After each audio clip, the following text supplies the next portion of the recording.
मैं doctor Ketan Shah, homeopath. आज मैं वन डिजीज़ वन रेमेडी में आपका स्वागत कर रहा हूँ। मैं छुट्टी पे हूँ, वन डे पिकनिक पे आया हूँ और पेड़ पे बैठ के ये वीडियो रिकॉर्ड कर रहा हूँ। बारिश की मौसम है और बारिश की मौसम में जो भी सर्दी खांसी होती है लोगों को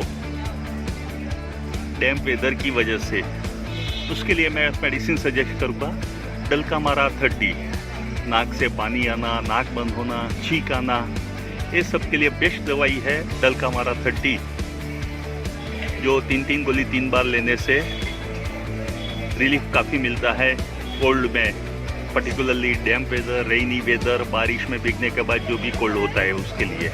मेडिसिन का नाम है डलकामारा और पोटेंसी है 30 पावर। Thank you.